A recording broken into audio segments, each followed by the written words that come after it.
Consello de Goberno, co primer punto do orden do día, que é o informe do rector.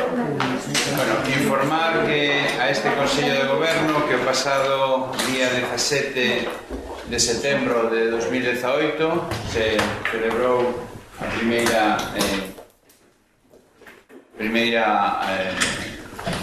Asamblea Xeral de CRUE.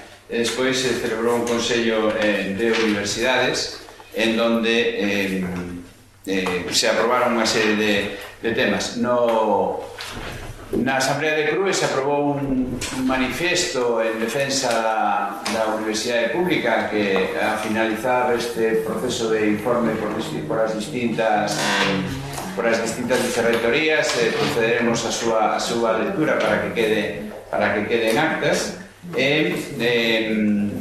Entón vou a pasar a informar un pouco que se tratou no Consello de Universidades que teña relevancia para este Consello de Goberno. En primeiro lugar, o que se crearon foron tres comisións digamos de traballo co Ministerio, tres comisións relacionadas con temas que son de interés para as universidades. A primeira delas é unha comisión que tratará de estudiar e negociar o novo Estatuto de Persoal Docente e Investigador. Esa comisión está constituída polo rector da Universidade de Complutense de Madrid, que además é tamén o presidente de CRUE Académica, pola rectora da Universidade de Valencia, María Victoria Mestre Escrivá, e polo vicerrector de Personal Académico da Universidade de Lleida, Carles Capdevila. A segunda comisión que se creou tamén en este Consello de Goberno, Consello de Universidades, foi o que ten que tratar o estudo, modificación e negociación do Real Decreto 1393, polo cual Real Decreto que, como veremos despois, está sendo continuamente modificado, por lo tanto se está traballando en unha nova redacción de este decreto. Esta comisión, por parte da CRUE, está constituída por Ángel Pazos Carro, que é rector da Universidade de Cantabria, pola rectora Miren Necane Baluer Calasa, rectora da Universidade do País Vasco, e por dona María López Jurado Romero de la Cruz, vicerrectora de Docencia de la Universidade de Granada. E a terceira comisión tamén de negociación que ten que ver sobre o tema de internacionalización da universidade estará constituída por o rector da Universidade de Barcelona, Joan Elías García, por o rector da Universidade de Sevilla, Miguel Ángel Castro Arroyo, e pola vicerrectora de Relaciones Internacionales e Cooperación da Universidade Complutense, dona Isabel Durán Jiménez Rico.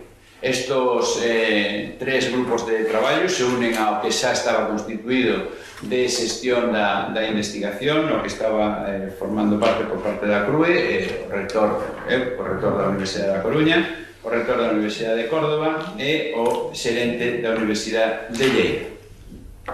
Porque outro membro desa comisión era Pingarrón, que agora está de director xeral, por tanto, de universidades, e por tanto sabe perfectamente esa situación.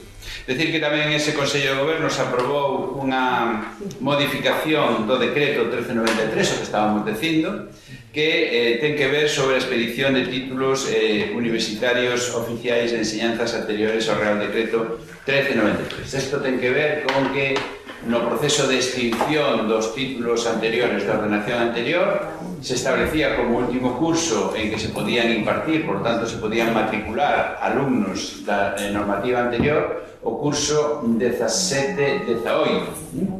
Sin embargo, algunhas universidades, como é a Universidade da Coruña, establecemos fora unha normativa que decía que aqueles títulos que tiñan traballos fin de carreira, que na antigua normativa non estaban, digamos, relacionados con créditos que se tiñan que efectuar, sino simplemente decía que finalizarán defendendo o traballo fin de carreira, pois a Universidade da Coruña xa no ano 2013 había emitido unha resolución da Vicerrectoría en aquel momento de títulos, calidade e novas tecnoloxías que decía que esos traballos fin de carreira excepcionalmente se podían defender no curso 17-18. Ben, o Ministerio fixo unha interpretación absolutamente restrictiva, de forma que non tramitaba ningún título que se, digamos, da normativa anterior, que se emitiran ou que se obtuvera despois de setembro de 2017. Por tanto, quedaban todos estes títulos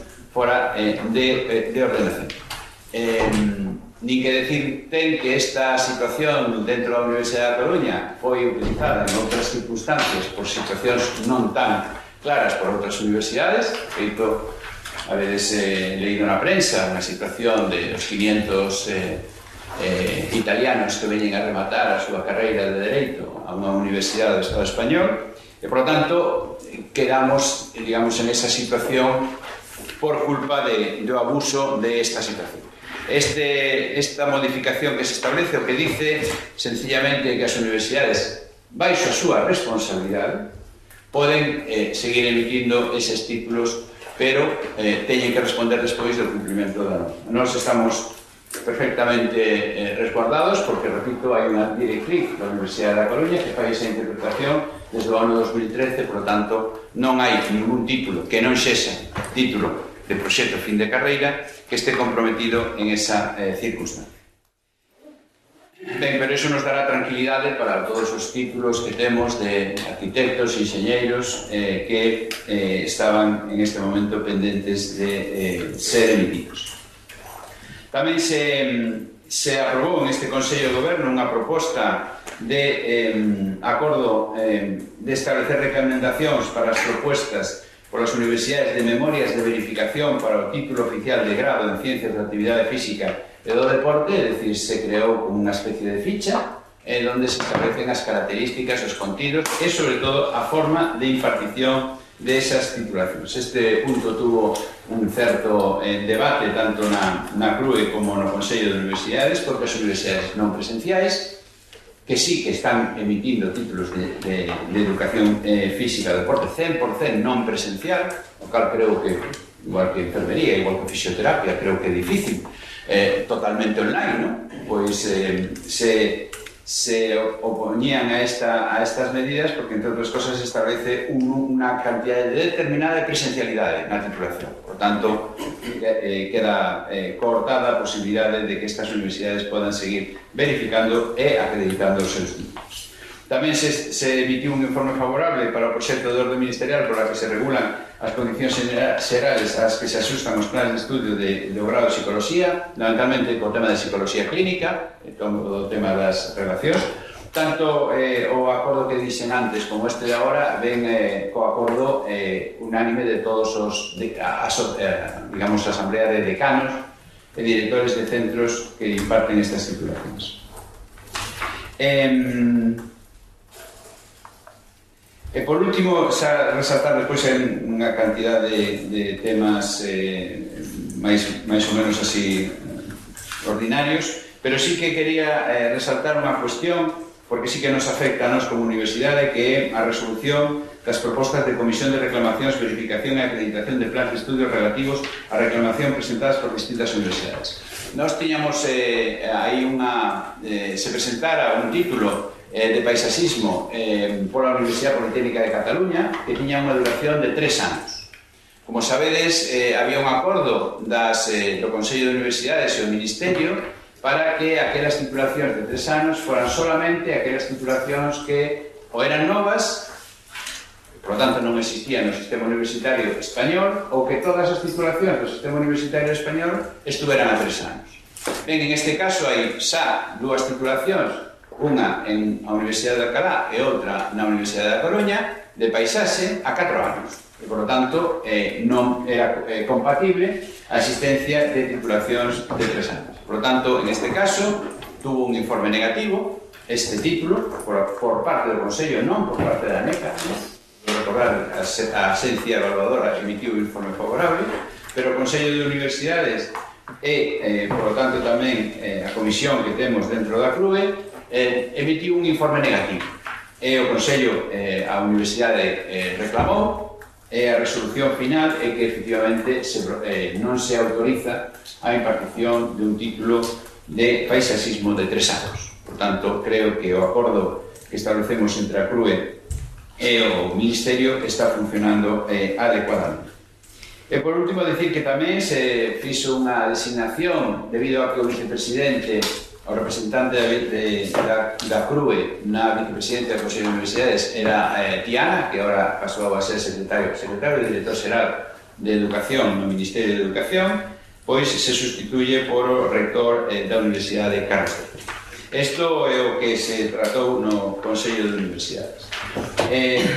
Tamén informar este Consello de Departamento que de conformidade, Consello de Goberno, perdón, que de conformidade co artigo 28 dos estatutos da UDC, por lo que se convocaron eleccións a representantes dos institutos de investigación a este Consello de Goberno, resultou elexida Gabriela Alessandra Oanta, directora do Instituto Universitario de Estudios Europeos Salvador de Madariaga, que as eleccións eran onte, pero era o único candidato, e, por lo tanto, no próximo Consello de Goberno se incorporará Gabriela Oanta a este Consello de Goberno. Xa lle daremos a benvida e hoxe que facemos constar en acta a felicitación por obter esta representación. Pasamos entón digamos, o informe que van a emitir cada un dos membros do Consello de Goberno, comenzando por o vicerrector de Política Científica, Investigación e Transferencia. Moitas gracias, Rector. Bo día a todos. No meu caso, vou informar de dúas temas pendentes, as cátedras institucionais que unhas asinaron e outras están pendentes. Neste caso, asinouse unha nova cátedra coa Fundación Deporte Galego, que depende da Secretaría Xeral do Deporte, e que leva por nome Cátedra SXD Galicia Activa. Secretaría Xeral do Deporte Galicia Activa, onde tamén participa o Consello Social na Comisión de Seguimento. Esta cátedra está escrita a Facultade de Ciencia do Deporte, xa foi asinada recentemente, e hai dúas cátedras que están agora vendo un pouco que verifiquen o regulamento. Unha é a cátedra de Concepción Arenal, que estaría escrita a Vicerrectoría de Ferrol e patrocinada pola Consellería de Política Social, e tamén hai outra cátedra pendente, neste caso coa empresa, estas dúas son máis institucionales coa CITA, de alguma forma, e outra coa empresa R, coa empresa de telefonía que coñecen, sobre ciberseguridade. En este caso, obriganos a facer unha pequena modificación no regulamento que temos aprobado polo Consello de Cátedras, posto que a proposta é que sea unha cátedra interuniversitaria coa Universidade de Vigo e a Universidade da Coruña. Xa tivemos unha reunión tanto coa empresa como coa responsable de Vigo e Coruña, e pensamos levarlo á próxima comisión de investigación, por sería engadir unha pequena apartado que cada unha cátedra participe en varias universidades debe cumprir o regulamento de todas elas. No noso caso, sería cumprir o regulamento noso e tamén a cantidade mínima que debe aportar a empresa para este tipo de asociacións, que no caso da Universidade da Coruña, recordo que eran 20.000 euros para a creación de unha cátedra. Outro punto é o tema que chamamos a avaliación ANE, a avaliación que facemos de grupos e investigadores, que había de cambiar de nome, porque, como saben, agora ANE non existe como tal, agora é a Subdivisión de Coordinación e Evaluación, que depende da Agencia Estatal de Investigación. Rematado o prazo para a avaliación, estábamos en chino. Rematado o prazo para a avaliación ANEP de grupos e unidades e investigadores individuales, presentouse un total de 93 grupos, 6 unidades e 15 investigadores individuales, con unha cifra bastante alta, casi o 80% do catálogo, debido a que coincide o período de cando se empezou a avaliación. Entonces toca renovar a maioría dos grupos que non pediron prórrogas nin outro tipo de circunstancias. Logo tamén quería informar da creación dun novo laboratorio ligado ao CITEE, que é un laboratorio que se aprobou pola Comisión de Usuarios, que se celebrou no pasado mes de xullo, pero que a verdad que non houve Consello de Goberno despois, e que o informo neste, o Laboratorio de Dinámica de Estruturas, e que estaría con unha actividade adscrita ao Laboratorio do Túnel do Vento, posto que é polo mismo grupo de investigación que no propón, que é o grupo de Mecánica de Estruturas. Foi aprobado, como digo, por unanimidade pola Comisión de Usuarios, ten un pouco por obxecto que cambiaron ou se meteron novo tema de investigación que ten sentido, por tanto, a creación deste laboratorio. Tamén quería informar, xa rematando, a solicitude de 3 agrupacións estratégicas que se fixeron por parte da UDC no prazo en agosto. Rematou, como saben, agora últimamente o mes de agosto, pois, ya que aparentemente é un mes que non é lectivo, pero pois, a Xunta está poñendo moitas das convocatorias que rematan ou empezan no mes de agosto, que obriga pois, a que haxa que estar pendente de facer estas solicitudes, porque antes a verdad que é difícil telas rematadas en prazo. Neste caso era as agrupacións estratégicas que remataban o prazo 15 de agosto, e se solicitou a renovación do CICA, que era a única que podía facer esta solicitud de renovación, e se pediron dúas novas agrupacións, unha ligada ao campus industrial de Ferrol, neste caso polo CID, que leva como nome a Agrupación Estratégica para a Investigación e Industria Inteligente, e que a directora sería Mosé, que é unha profesora de Mecánica de Fluidos de Ferrol, e outra pedida desde o CITE, que é unha agrupación estratégica sobre Ingeniería Civil e Edificación. En este caso, a dirección desa agrupación estaría a cargo de Jerónimo Puertas. Estarán por resolver, penso que non tardarán moito, porque xa pediron, en algún caso pediron que se mandara informes adicionais, o que indica que se están avaliando, e a ver que sorte nos depara o tema das propostas que ven sempre complicado. Proxectos Mineco, aquí só un recordatorio, recordar que está aberto o prazo, xa se enviou información de cando se abriu e demais, pero bueno, está ahora remata no caso do programa xeral de coñecemento e fortalecemento científico, os típicos proxectos do Mineco, acaba o 28 de setembro. No caso de retos á sociedade, que son tamén outro programa estatal, acaba o 2 de outubro. Estamos aí casi ás portas, pero non se alguén o colle desprevenido que o teña en conta. Nada máis para a miña parte. Moitas gracias, secretario de Profesorado da Ordenación Docente. Sí, bo día. O día 6 de novembro, de setembro, perdón, publicouse na sede electrónica da UDC a convocatoria de selección de áreas de coñecemento para a dotación de prazas de axudante doutor no curso académico de 18-19 en aplicación do acordo do Consello de Goberno do 19 de xullo. O prazo para presentar solicitudes polos departamentos é de 15 días hábiles que rematan o día 27. Desta convocatoria deuse conta por email a todos os departamentos e PDI da UDC. O día 13 informouse favorablemente unha prórroga da suspensión do contrato por un ano dun profesor contratado permanente do Departamento de Computación do 12 de febreiro de 19 ao 11 de febreiro de 2020. Co fin de que poida realizar tarefas de investigación nunha organización privada que doutro xeito serían incompatibles co seu contrato.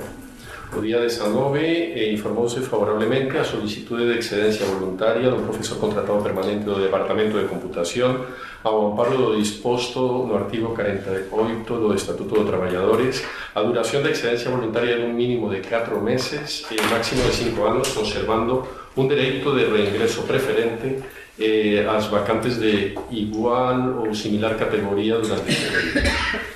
O día 20 publicouse unha convocatoria de 3 prazas de contratado interino de sustitución polo procedimento de urxencia. A urxencia da convocatoria ven justificada polas seguintes causas. A primeira, contratado interino de sustitución a tempo completo na área de biblioteconomía e documentación, pola renuncia ao seu contrato de dona Mercedes López Mayana Barrete, contratada interina de sustitución P6, e a xubilación con data do 31 de agosto de 2018 de dona Concepción Varela Orol, que é contratada doutora. Estas dúas situacións supoñen a imposibilidade de que a área de coñecemento de biblioteconomía e documentación poda asumir todo o encargo docente do curso 18-19 e a urxencia da convocatoria justifícase pola necesidade de dotar de profesorado as materias do primeiro cuatrimestre ao non coñecerse no momento de elaborar o POD as baixas das mencionadas profesoras. A segunda praza é un contratado interino de sustitución P5 na área de química inorgánica pola renuncia ao seu contrato de dona María José Romero Castro, contratada interina de sustitución P5. A área de coñecemento de química inorgánica non ten capacidade para cubrir as licenzas en soldo de dona María Antonia Señariz Rodríguez, catedrática da Universidade, que viña sendo suplida pola profesora que agora presenta a súa renuncia. A urxencia da convocatoria justifícase pola necesidade de dotar de profesorado as materias do primeiro cuadrimestre ao non coñecerse con anterioridade a baixa da mencionada profesora. A contratación correspondente a esta praza finalizará ao remate da licenza sen soldo de María Antonia Señariz Rodríguez. E a terceira praza é unha praza de contratado interino de sustitución P6 na área de matemática aplicada, debido á próxima licenza por maternidade de María Teresa Cabo Borrial, contratada interina de sustitución a tempo completo, e a licencia por paternidade de don Ángel Daniel Rodríguez Arós, que é contratado de doctor.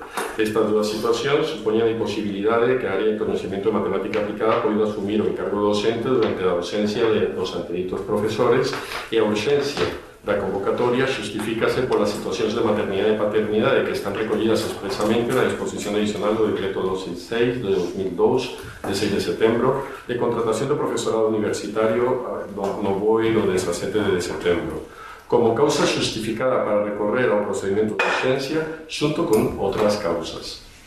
A contratación correspondente a esta praza finalizará ao remate da situación de ausencia que máis se prorrogue no tempo. O día 19, a petición do Departamento de Socioloxía e Ciencias da Comunicación, autorizouse a contratación pola lista de agarda da praza 18.008 dun profesor contratado interino de sustitución co fin de facer fronte á renuncia ao seu contrato de dona Carmen Boses López, contratada interina de sustitución a tempo completo, con efectos do 31 de agosto. Esta contratación prorrogarase ao longo do curso 18-19 e finalizará o 31 de agosto. O día 21, a COAP autorizou a venia docente de 5 solicitudes da Escola Universitaria de Turismo e 2 solicitudes da Escola Universitaria de Enfermaría.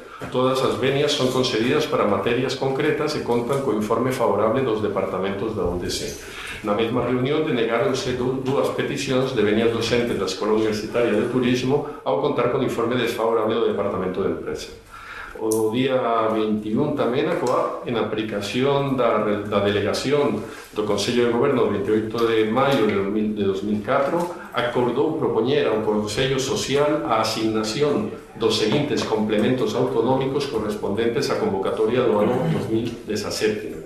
Asignación de 10 profesores do complemento de recoñecemento ao labor docente e a 13 profesores e profesoras do complemento de recoñecemento ao labor investigador incluídos na resolución da Comisión Galega de Informes, Avaliación, Certificación e Acreditación do 25 de xuño de 2018. A asignación a 36 profesores e profesoras do complemento de recoñecemento polos cargos de xestión no número de tramos asignados pola Comisión Galega de Informes, Avaliación, Certificación e Acreditación na súa xuntanza do pasado día 17 de xullo de 2018 e asignación a 90 profesores e profesoras do complemento de recoñecemento de excelencia curricular docente investigadora coas valoracións e os números de tramos aprobados pola Comisión Galega de Informes, Avaliación, Certificación e Acreditación na súa xuntanza do pasado día 17 de xullo. Isto é todo para Marta. Moitas gracias, Vicerrectora de Estudantes, Participación e Extensión Universitaria. Bo día. Na Comisión de Extensión Universitaria do 21 de setembro autorizouse o curso de Extensión Universitaria Iniciación al BIM en Arquitectura con Revit de Autodesk, organizado desde a Escola Técnica Superior de Arquitectura. Tamén informo que este xoves, o 27, celebrase unha xornada de benvida a UDC para os estudantes da UDC, no campus de Esteiro, de Ferrol e no Estadio Universitario no campus de Coruña. Será unha xornada na que se celebrarán diferentes exhibiciones deportivas e culturais e contará con postos informativos dos diferentes servicios e unidades da UDC. Tamén as asociacións de estudiantes da UDC desenvolverán unha variada oferta de actividades participativas. Quero hacer un recordatorio que ya se publicou as convocatorias das sudas para estudiantes gañadores de Olimpiada Científica e dos premios UDC a excelencia académica no bachillerato. Ya se envió el email a los estudantes e tamén a los centros para que difundan entre las mellores notas esta información. De todas formas, enviar tu email desde o vicerrectorado para que no se desisten en un examen. Nada más por mi parte. Moitas gracias, Vicerrectora de Internacional e Cooperación. O pasado 18 de setembro tuvo lugar a xornada benvida dos estudantes de mobilidade do primeiro cuatrimestre. Hubo un total de 403 estudantes, 39 en Ferrol e 374 en Coruña, o que supón un incremento dun 11% con respecto ao primeiro cuatrimestre do curso pasado. Por países de procedencia, Italia é o país do que máis alumnos recibemos, con 109, seguido de México, con 56, e por centros os que máis reciben son Filoloxía, 79, Economía e Empresa, 75, Arquitectura, 66 e Dereito Constitucional. En cuanto aos alumnos saíntes, este curso aumentaron un 18% con respecto ao 2017, un total de 462. Por facultades, as que máis estudantes envían en mobilidade son Economía, 94, Arquitectura Técnica, 47 e INEF, 43. Os principais destinos, Polonia, Rumanía e Italia. En cuanto á matrícula de alumnos estranxeiros, matrícula regular, non de mobilidade, no presente curso aumentou un 12% en grau, con un total de 223 estudantes, e aumentou un 6% en mestrado, un total de 132 matriculares. Terceiro ciclo, ainda non pechou a matrícula, polo que non tenemos as cifras definitivas. En canto a participación de eventos internacionais, entre o pasado 11 e 14 de setembro acudimos á feria anual EAIE, a European Association for International Education, que tivo lugar en Ginebra, en Suiza. A participación conxunta das tres universidades públicas galegas na feira foi financiada parcialmente pola Xunta de Galicia, como en edicións anteriores. Asistimos tamén á Asamblea Xeral do Grupo Compostela os días 6 e 7 de setembro, que tuvo lugar en Salamanca. Este Grupo Compostela está composto por un total de 66 universidades de todo o mundo. Nesta asamblea concedeuse o premio Grupo Compostela, tamén o premio do concurso de vídeo para o estudantado, así como o concurso de investigación para novos investigadores. Ademais, presentáronse os resultados do programa de mobilidade Estela e de Estela Junior. En canto a bolsas, o día 18 de setembro publicouse a listaxe de bolsas concedidas a estudantes, un total de 31, para a realización de cursos de mellora da súa competencia lingüística e tamén para o persoal docente e investigador, un total de 41 bolsas concedidas. Temos que sinalar que concederonse todas as solicitudes excepto as que non cumpliran coa convocatoria. O 20 de xullo publicouse a convocatoria para a mobilidade con fins docentes para o PDI no marco do programa Erasmus Plus, e tamén a convocatoria de mobilidade con fins de formación tanto para o PDI como para o PAS. Moitas gracias. Vamos a empezar ahora de oferta académica e innovación. Disculpa a súa asistencia. Está unha reunión en Santiago e me dá o informe que teño que vou a proceder a súa lectura. O día 6 de setembro celebrouse unha reunión na Secretaría Xeral de Universidades para informarnos dos resultados dunha primeiro análisis dos novos títulos de grau que presentamos para a súa verificación. Desde esta vicerrectoría xa se puseron en contacto cos equipos de dirección dos centros e cos coordinadores dos distintos títulos para facerlle chegar as observacións que nos fixeron desde a Consellería, co galo de que teña máis tempo para resolver determinados problemas. Tamén, como novidade, se nos informou de que desde a Secretaría Xeral de Universidades se ian a pedir informes dos novos títulos de expertos externos. O pasado venres se nos comentou que eses informes xa os remitiron a semana pasada e serán xa incluídos no informe que nos vindeiros días nos enviarán desde a Secretaría Xeral de Universidades. Ningún dos comentarios que nos fixeron sobre os novos títulos pon en peligro a súa viabilidade. Non obstante, hai dúbidas de que se reciba un informe favorable da Secretaría Xeral de Universidades os graus en estudos globais en nanociencia e nanotecnoloxía. O problema é que a súa aprobación, aínda que negociada cos equipos de goberno saíntes das outras universidades, quedou pendente do visto bo dos novos equipos de goberno da USC e da UBI. E estes pediron á Consellería tempo para poder anunciarlo con algo máis de calma ás súas comunidades universitarias. O que sí podemos afirmar é que despois de falarlo cos novos equipos non se aviscan problemas para a súa posta en marcha, que probablemente deberá adiarse un ano. Xa está publicada a resolución provisional do profesorado e alumnado que forman parte dos comités de avaliación docente do programa docente. Estás a traballar entre as tres universidades na versión definitiva dun convenio proposto pola Consellería de Cultura, Educación e Ordenación Universitaria para o impulso do Bacharelato de Excelencia en Ciencias e Tecnoloxías, Bacharelato STEM. Resolución do 12 de xullo de 2018 da Dirección Xeral de Educación, Formación Profesional e Innovación Educativa, pola que se regula o Bacharelato de Excelencia en Ciencias e Tecnoloxía STEM-BACH, de xeito experimental para o curso 18-19. Nesa nova modalidade de bacharelato vais a requerir a participación do profesorado universitario tanto para titularizar como para xulgar o proxecto final do alumnado. En canto aos beneficios para o profesorado participante, se vai propoñer que se teña en conta como mérito para os complementos de excelencia curricular como no programa docencia en concepto de actividade de formación tutelar.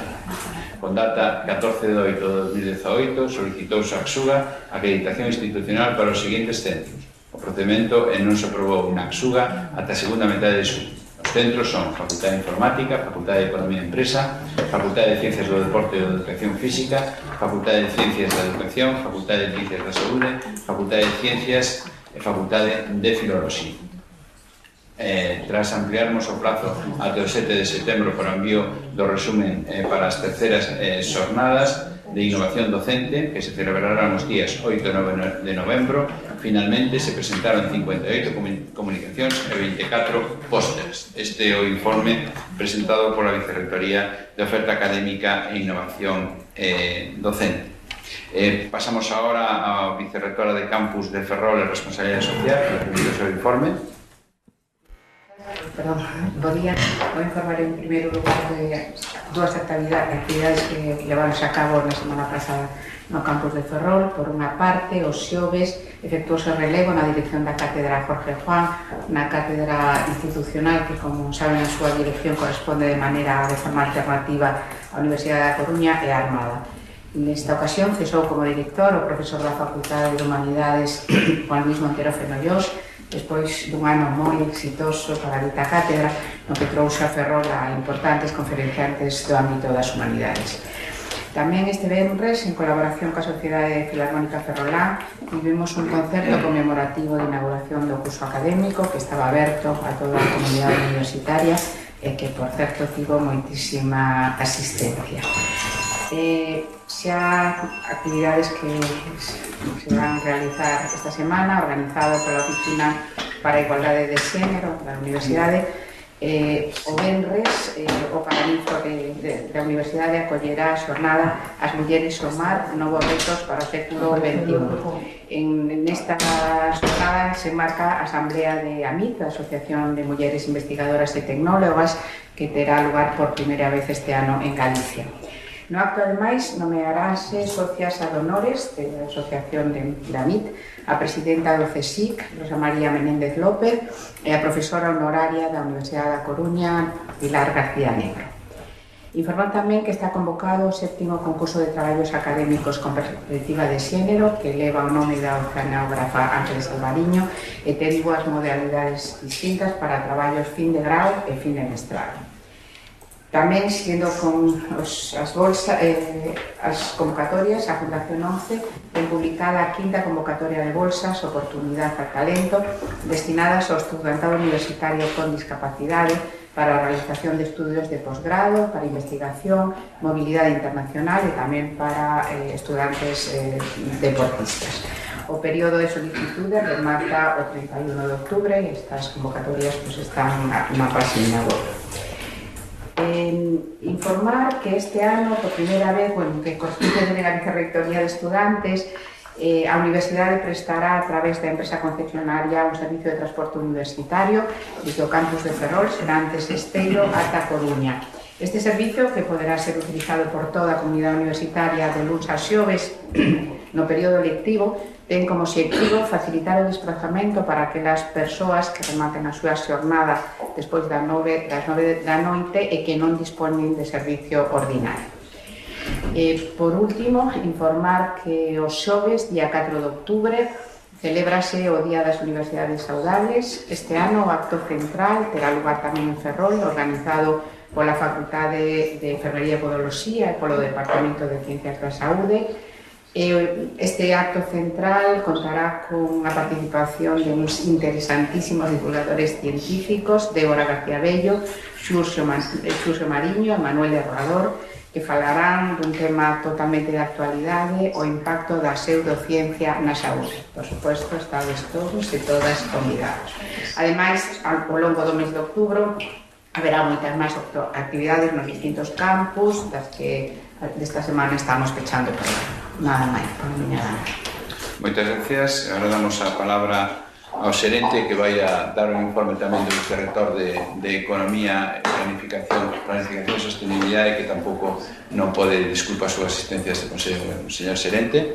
Sí, gracias. Bo día a todos e a todas. En representación do vicerrector de Economía, Infraestructuras e Sostenibilidade, informo das Comisións de Asuntos Económicos celebradas neste mes, a primeira o día 17 de setembro, na que hubo un total de aprobación dun total imputado por 190.490,52 euros e aprobáronse un total de unhas validacións por un total de 2.592.122,25 euros.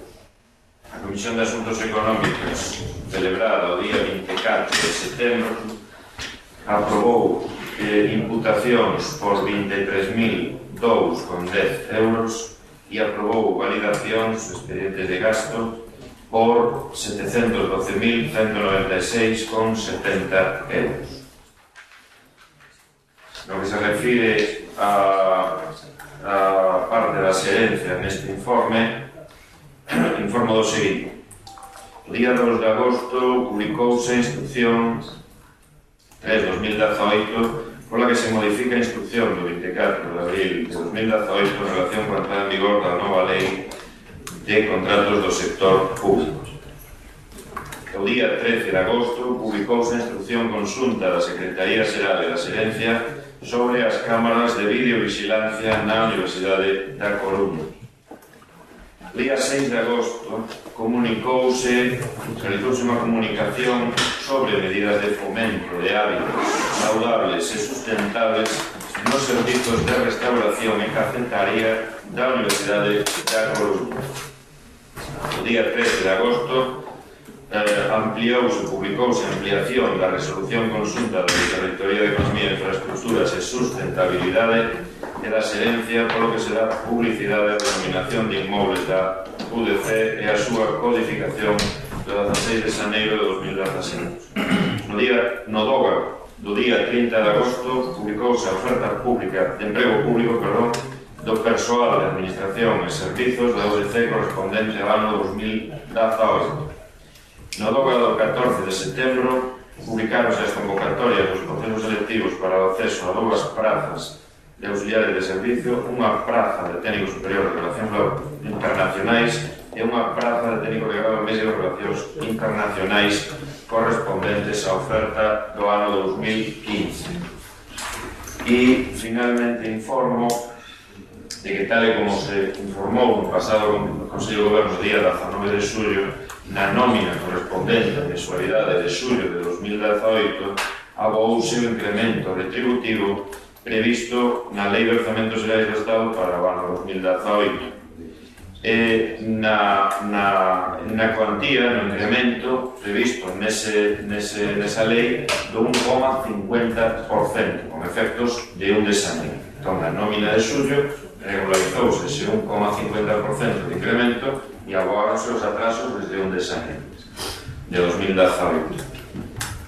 Prevemos que na nómina de outubro de 2018 xa pasemos a aboar a outro tramo de incremento previsto nese texto legal do 0,25%, con efectos de 1 de xullo. É dicir, na nómina de outubro regularizarase ese incremento do 0,25% previsto na Lei de Orzamento do Estado para o ano 2018 e se aboarán os atrasos do 0,25% con respecto ao día 1 de xullo de 2018. E nada máis.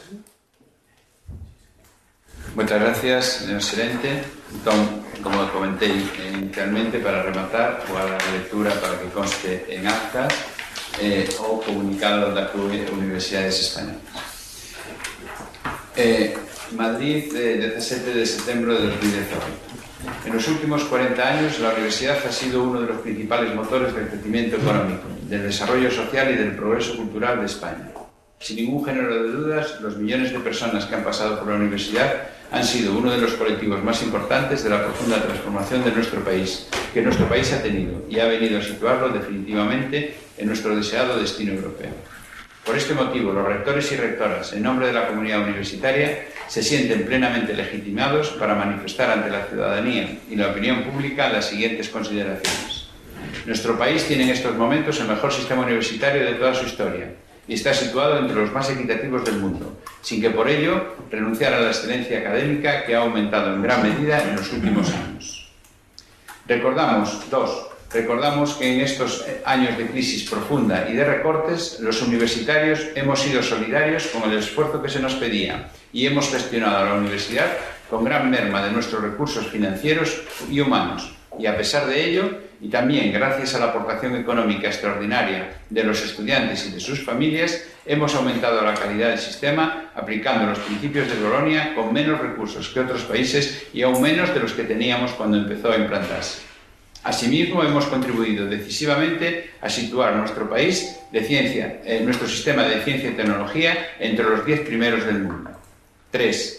Las universidades cumplimos con todos aquellos requisitos que nos solicita el Estado respecto a nuestras titulaciones, pese a que algunos de ellos constituyen una innecesaria burocracia que implica a una gran parte del profesorado y del personal de administración y servicios, impidiendo una gestión más ágil.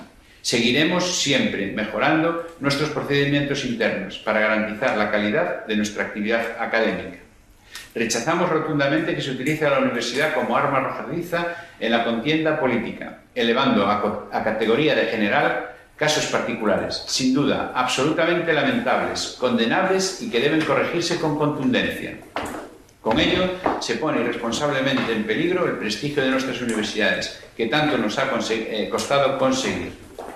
Las universidades tienen una misión fundamental en la sociedad del conocimiento. Por ello, exigimos a los responsables políticos que se ocupen de las necesidades urgentes que tienen nuestras universidades, que aporten más recursos y que se pongan de acuerdo mediante un pacto de Estado en una nueva ley de universidades, una ley que sirva para que se lleven a cabo las mejoras que todos los universitarios reivindicamos de manera prioritaria para seguir al servicio del bienestar de la ciudadanía. Una sociedad que no confía en sus universidades no tiene futuro. Y hasta aquí el comunicado da CRU.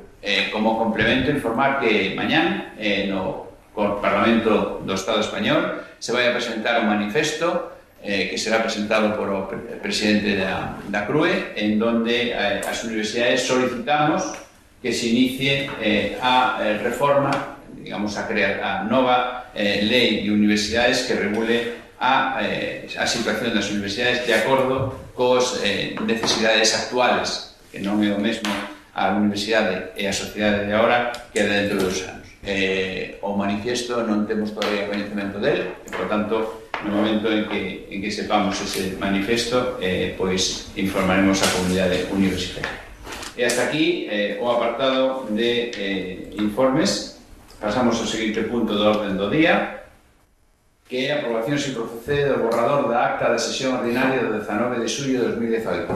Como podedes ver, no repositorio xa se estableceu, se deixou o formato audio, por lo tanto está replicado totalmente a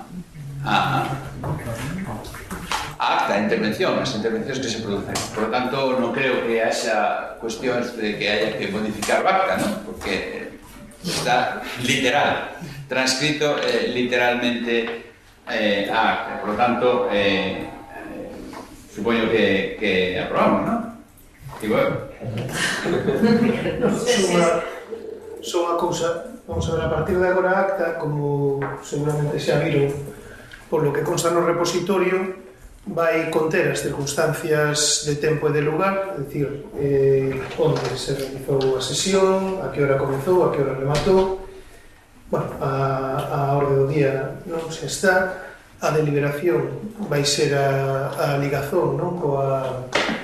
Co enderezo que estea contida esa grabación da sesión, e o que sí se van incluir son os acordos, de acordo, para que conste, con independencia de que logo cada quen poda solicitar o certificado que considere, pero que consten os acordos que se adoptaron e as circunstancias tamén en que se adoptaron. Se alguén quiso facer constar unha abstención ou un voto contrario, pois tamén se fai constar aí. Digo isto por unha cuestión, tanto para os compañeiros de equipo como para se algún membro do Consello ten especial interese en que algunha intervención ou algunha que se faga constar, bueno, pois pode enviarma ou pode facerma chegar e se fará constar como anexo, vale, a esa acta, a marxe do que é a grabación, o mesmo para os informes tamén dos membros do equipo, de acordo? E máis nada. Vale, ben, entendo entonces que se aproba. Ben, pasamos ao seguinte punto do orden do día, que contratos e convenios. Señor secretario xeral, perdón. Bueno, pois teñen tamén no repositorio a relación de contratos e convenios celebrados desde o último Consello de Goberno do mes de xullo, que son 7 convenios marco, 22 específicos e 65 convenios de prácticas. Entón, se non teñen ninguna cuestión ao respecto, pois consideranse aprobados. Ben, aprobados entón os convenios e contratos. Pasamos ao seguinte punto, que é cobertura de vacantes de PAS nas comisións delegadas de asuntos económicos, planos de estudos e extensión universitaria. Señor José Portela. Non sei como... Si falas, aí está... Perfecto. É a primeira vez que veño desde que signo vou este... Ese botón negro que tes aí é o... Perfecto. Voz potente, xa está.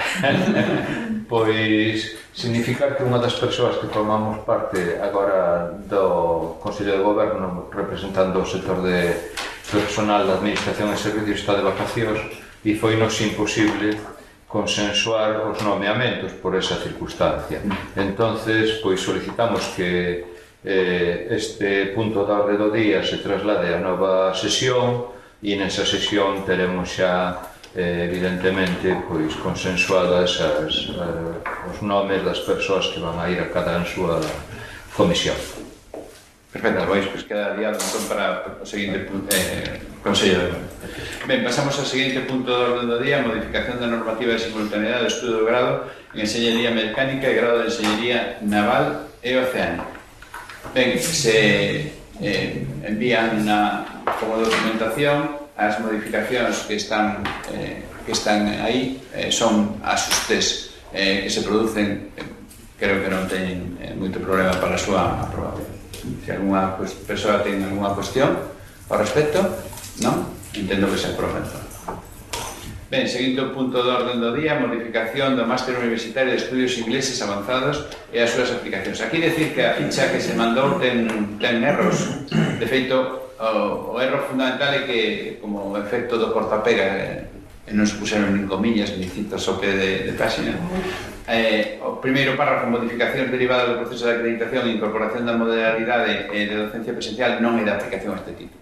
Por tanto, hai un erro aí, non é nin título de modalidade non presencial e non é proceso de verificación, sino que este é un título que nos quedou, que é un título interuniversitario promovido por as 3 universidades e que as outras 2 universidades xa tramitaron esa modificación e esta modificación aquí na Universidade da Coruña quedou un pouco traspapelada. Por lo tanto, o que se trata é de aprobarla para que se poda incorporar ao expediente de modificación dos títulos. Se alguna persoa ten alguna cuestión ao respecto, entendo entonces que non, e aprobamos, por lo tanto, esta modificación que tendrá que ser pasar polo Consello Social e remitida despois ao Consello a Xunta de Galicia. Pasamos ao seguinte punto do orden del día, a adhesión ao clúster marítimo. Director de Política Científica, Investigación e Transferencia. Bo día de novo. Neste caso trátase de unha solicitude que nos fan desde o clúster marítimo, que é un clúster que agrupa prácticamente a todas as empresas ligadas ao mar, entidades como Navantia, como a Armada Española, e que pretenden tamén que estemos as universidades que temos títulos ligados meu tema da nosa de náutica nun caso e de ingeniería naval noutro. Esta solicitude, o mismo que a seguinte, é curioso porque a inscripción supón un coste similar, que son 3.000 euros ao ano.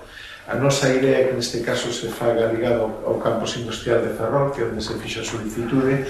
Fíxose xa para este ano 2018, pero pensábamos, así les trasladamos, que a nosa idea sería, una vez aprobado, que figuráramos no 2019 poñelo xa en presuposto do 19. Entonces, bueno, teñen unha páxina clustermarítimo.es, teñen toda a información, os obxectivos do clúster. A verdade é que é unha parte dedicada ao alumnado, ao futuro alumnado, incluso os egresados de axudas e becas para os socios, que posiblemente espero que esta inscripción sea beneficiosa especialmente para ese tipo de estudantes e egresados. Non sei se teñen alguna pregunta ao respecto. Unha cuestión que queran facer constar? Entón, entendo que se aproba a nosa adhesión a este clúster marítimo. Seguinte punto, exactamente o mesmo para o clúster da alimentación. Neste caso tamén nos fixeron chegar a inscripción. Aquí xa estivéramos e despois nos íbamos de baixa, por un momento que non se dieron de baixa de algunos clústeres donde había que pagar. Ahora nos volven a pedir que estemos. Este un clúster galego, clúster de alimentación, donde tamén figuran a maioría de empresas ligadas ao tema de alimentación. Poden ver na página web do clúster todas as que están. Neste caso xa está a Universidade de Vigo e de Santiago. A única que faltábamos era a nosa, ainda que figura aí o logo que mirei agora. Curiosamente teñen nos posto de socios, pero están pendentes da súa aprobación. Neste caso, a idea é que fose ligado tamén a un dos campos, o campus Innova, digamos, que podía ter certo sentido, para como non temos constituído de todo, pues, unha vez que pagamos a adhesión, que sería tamén con efectos de 2019, pois xa diríamos que asociaríamos ao clúster. Isto, bueno, mirei aí tamén un pouco que teñen a misión e visión deste clúster, promove a vida saludable, promove toda unha serie de cosas que eu creo que tamén se pode sacar partido da universidade, e tamén o custe é o mismo dos 3.000 euros ao ano. Se teñen alguna pregunta ao respecto, se non me dá puntual. Alguna cuestión? Non? Entendo que se aproba. Pasamos ao seguinte punto, que é proposta de convocatoria de plazas de corpos docentes. Vicerrector de Profesorado de Ordenación Docente. Sí, se trata de la aprobación de una plaza de titular de universidad en el Departamento de Ingeniería Naval e Industrial, en el área de conocimiento de Ingeniería Mecánica, que fue, bueno, tiene el visto bueno, aprobada tanto por la mesa como en la reunión de la mesa como en la reunión de la COAB del pasado viernes, y como tal se hace esta propuesta. Solamente por destacar una particularidad de esta plaza, se trata de la primera plaza en la que podemos usar la reserva de plazas que se hace para el programa Ramón y Cajal, para los investigadores que han finalizado ese programa y que dispongan de esa certificación de interés. Por tanto, eso es algo que quería destacar con respecto a esta convocatoria. Alguna cuestión ao respecto? Entendo que se aproba esta convocatoria de plazas de corpos docentes. Pasamos ao seguinte punto do orden do día, que é proposta de contratación de plazas de persoal docente contratado. Se trata de una plaza de contratado doctor en el área de Derecho Penal del Departamento de Derecho Público. De nuevo, es plaza que corresponde, en este caso corresponde a la oferta de empleo público del año 2017, y de nuevo pues con la aprobación y visto bueno tanto de la mesa sindical como de la semana pasada, el viernes pasado. ¿Alguna cuestión? ¿No? Venga. Seguimos, se aprueba, por lo tanto, a convocatoria desa plaza de persoal docente contratado. Seguinte punto do orden do día, que é proposta de comisión de autorización de comisión de servizos. Tenemos la petición de la Universidad Rey Juan Carlos, que solicita una comisión de servicios para el profesor Miguel Fernández del Olmo, del Departamento de Educación Física y Deportiva, del área de Educación Física y Deportiva. La duración de esta comisión de servicios normalmente es el curso académico 18-19, pero dadas las fechas en las que estamos, pues debe empezar el día 1 de octubre concretamente, y por tanto pues así se propone esta comisión de servicios para ese primer año. Por cierto, simplemente tal y como figura la documentación, se precisa el párrafo que procede en este caso por petición de otra universidad o organización pública y luego el informe favorable de su departamento y del Consejo de Gobierno. El rector podrá concederle comisiones de servicio al profesorado por un curso académico renovable por igual requisito. ¿Alguna cuestión relacionada con este tema? ¿No? Ben, yo. Pasamos ao seguinte punto do orden do día, que é proposta de nomeamento e renovación de profesores, profesoras, honorarios e honorarias. Bien, ahí como tienen también en la documentación y también con el acuerdo unánime tanto de mesa como de COAP, se propone la renovación del nombramiento como profesor honorario de don José González Sarmiento de la Escuela de Arquitectura, y el nuevo nombramiento de doña Concepción Varela Oror de la Facultad de Unidades y Documentación por los motivos, bueno, se indica solamente en la documentación un motivo que justifica este nombramiento, y en ambos casos pues se justifica así el nombramiento como profesores honorarios de estos dos años. Solo indicar que la renovación es una primera prórroga, y en ambos casos irían del 1 de septiembre a 31 de agosto para el curso académico actual y siguiente, 2 años. Ben, entendo que se aproban as dúas nomeamentos de profesor honorario. Ben, chegamos entón ao último punto do orden do día, que quenda aberta a intervencións, quen quera intervir.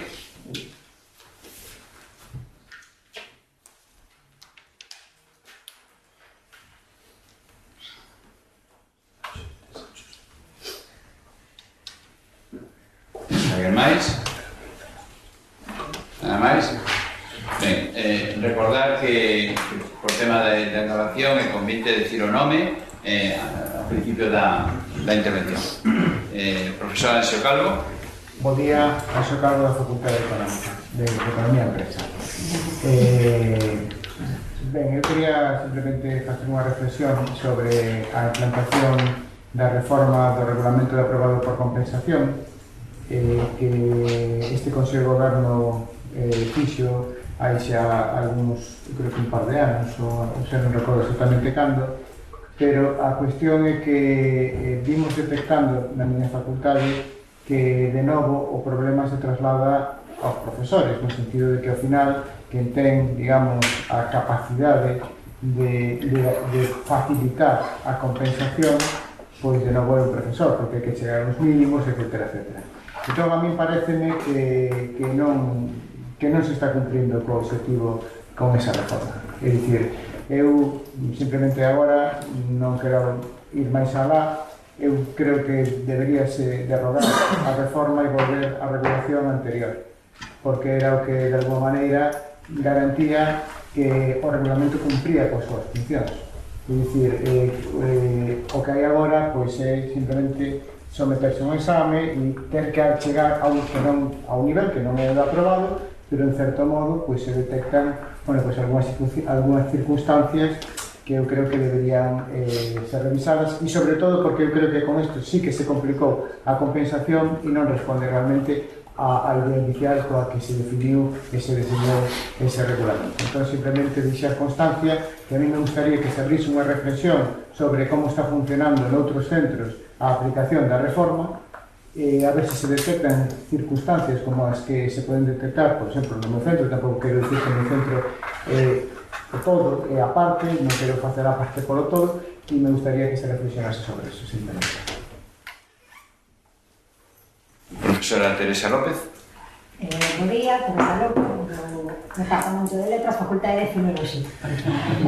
Eu quería simplemente colocar unha cuestión tamén para promover unha reflexión que non é para hacer aquí hoxe, e que ten, en certa medida, a de ver pois cos motivos que están detrás dese comunicado da CRUE que leu o señor reitor. Sería pensar na conveniencia de dotar a Universidade da Coruña dun servizo de inspección. Non estou dicindo que sexa necesario, que eu teña razóns para pensar que é necesario inspeccionar o que foi a Universidade da Coruña, que se me entenda ben, non? Pero quizás, non sei, se dentro dese consorcio intermunicipal galego podería haber un espazo para crear un servicio de inspección común ás tres universidades, ou pensar nun órgano dese tipo que me parece axudaría en certas ocasións a poder anticiparse ou resolver cuestións puntuais que poden surgir sempre no organismo de calquera institución. Non sei cal é a fórmula, pero sí me parece que desde a miña experiencia como membro do profesorado e tamén logo de ocupar os cargos de xestión de distinto nivel, creo que sería unha cousa boa. Non digo que sexa unha necesidade imperiosa, pero quizás deberíamos de pensar todos cal é a mellor fórmula para iso. Señor Portela. Xosé Portela, representante do persoal da Administración e Servicios. Bueno, desde hai algúns meses vimos reivindicando da institución que xestione co Concello a posibilidade de ter a mesma consideración a hora dos aparcadoiros, de utilizar os aparcadoiros reservados para comerciantes e xente que vive na Cidade Vella, ampliar ese mesmo criterio aos traballadores e traballadoras que desenvolvemos o noso traballo aquí na Reitoría. Non sabemos se as xestións xa se dan por finiquitadas, se xa a institución entende que institucionalmente non pode realizar máis xestións, e queríamos saber, primeiro, cuántas cantidad e calidad desas xestións, en que concluín e se dan por rematadas ou non se dan por rematadas co Concello. Despois, na última reunión de Xunta de Persoal, reiteramoslle ao xerente, ou pedimoslle ao xerente, que nos dera unha data aproximada de cando se van a facer as convocatorias acumuladas dos anos 2000 a quenda libre, refírome, 2016, 17, 18, e pois a resposta do xerente foi algo vaga, a xente sigue reiterando esa petición e traémola aquí agora mesmo tamén. O mesmo pasa co concurso de méritos das prazas do SIC, que son o último bastión onde non se fixo ese concurso de méritos. Xa será que foi anteriormente realizado. Despois, nestes últimos anos, a crise foi unha excusa para ir recortando dereitos aos traballadores e traballadoras. Nas últimas negociacións, os sindicatos maioritarios e o goberno pois acordaron a restitución de certos dereitos, non todos, pero si certos. Un deles foi o de remunerar o 100%, a remuneración do 100% en caso de incapacidade temporal. Queríamos saber se a universidade ten resposta a ese acordo e cando vai facer efectiva. Despois,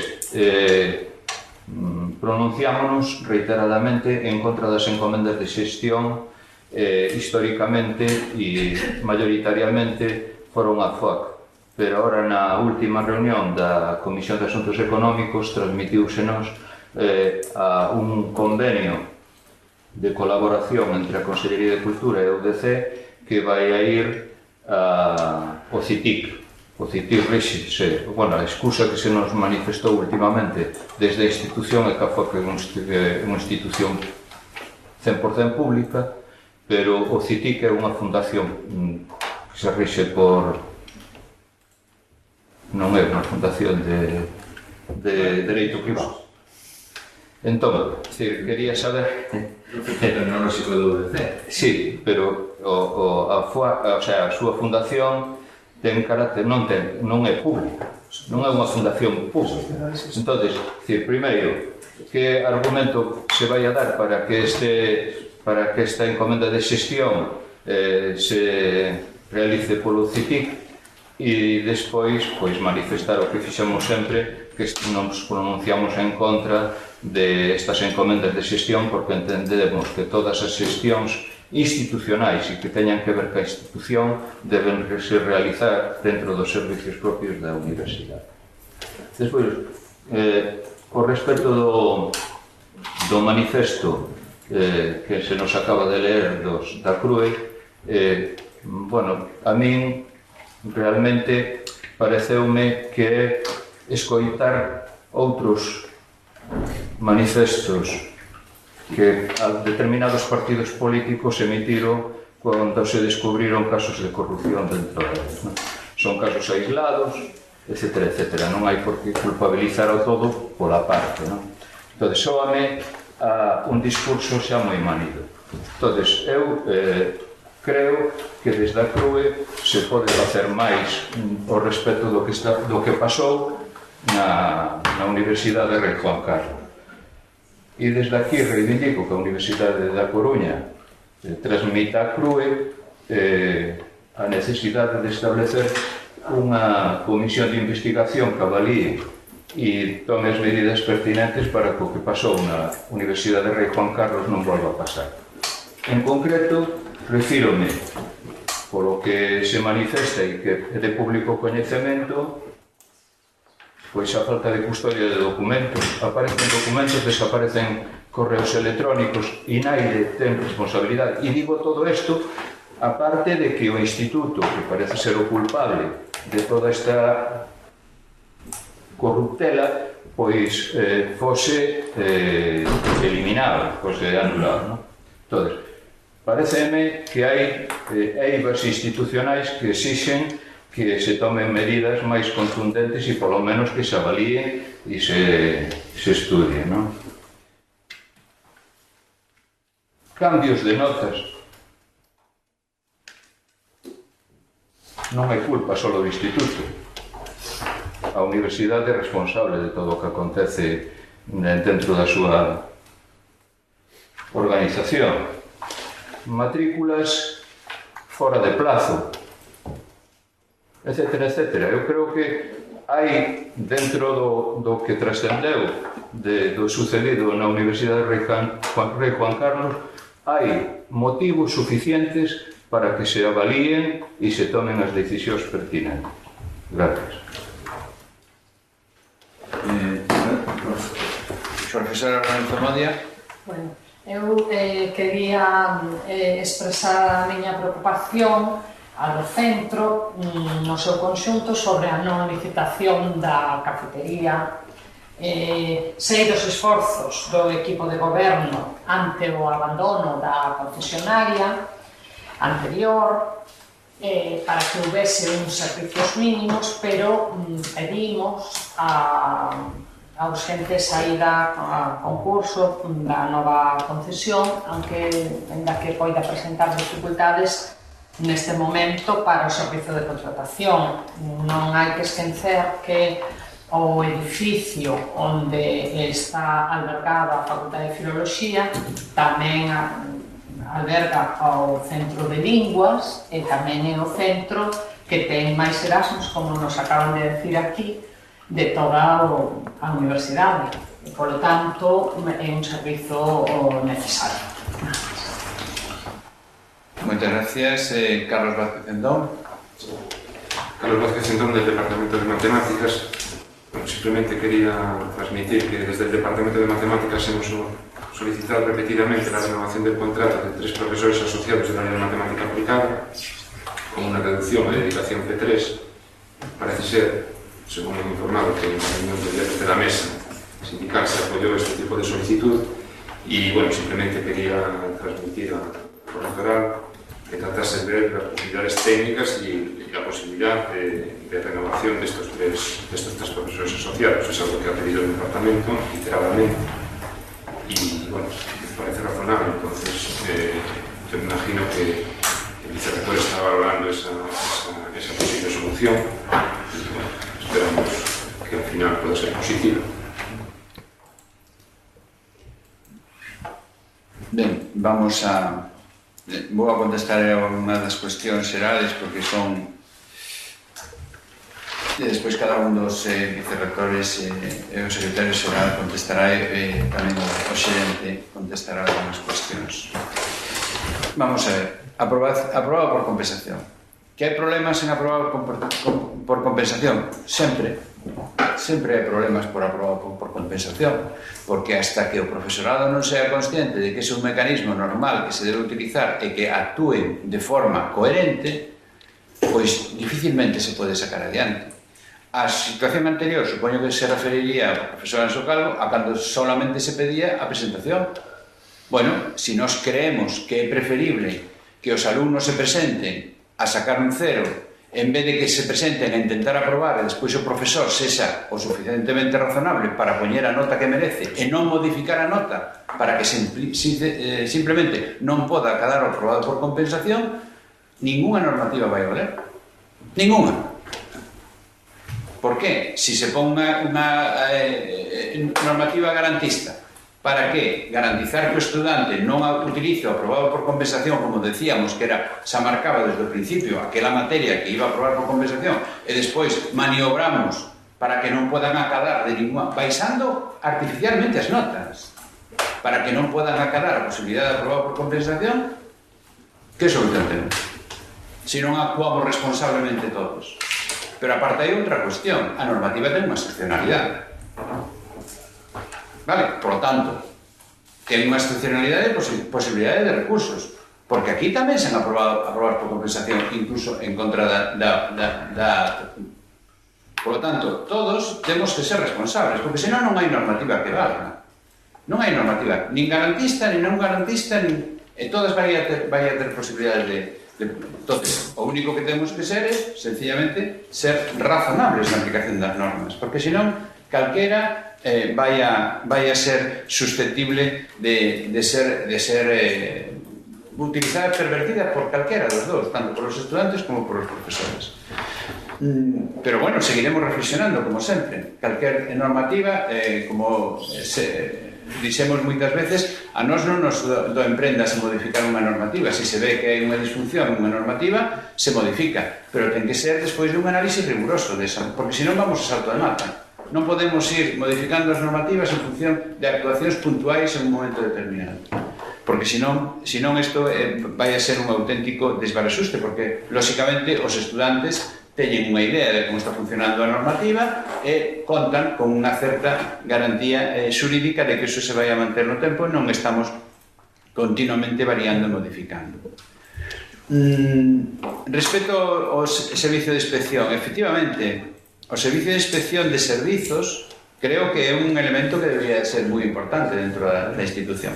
Por qué? Porque en este momento todos estamos facendo o máximo esforzo por facer un sistema interno de control de funcionamento tanto administrativo como tamén de funcionamento dos distintos servizos, pero tamén desde o funcionamento da actividade docente que estamos desenvolvendo. E, por tanto, debería de establecerse. Que o consorcio, de feito, a Xunta de Galicia creou unha inspección universitaria, hai unha inspección universitaria, pero que non funciona, solamente se dedica a inspeccionar cando se levanta alguna comunicación de un centro que se anuncia como universitario, pois actúa. Básicamente busca a página web e ve que na página web se dice o que está e punto, non dice nada máis, non? Por lo tanto, non funciona. Hai moitas universidades que teñen implantados servicios internos de servizos. Eu creo que, como universidade, deberíamos de plantexarnos, non só ao que fai a unidade de calidade, porque a unidade de calidade, ao fin e ao cabo, tamén fai unha revisión de como están funcionando os servicios e dos propios sistemas de control interno que temos dos servicios. Pois sería unha cuestión a valorar e a pensar, entendida como un sistema non tanto de, digamos, de mellora de funcionamento, non tanto de inspección de a ver onde vou a cazar aquí, sino de evitar que estos problemas non sucedan. E vou a conectar isto coa intervención do profesor, do señor Xosé Portero.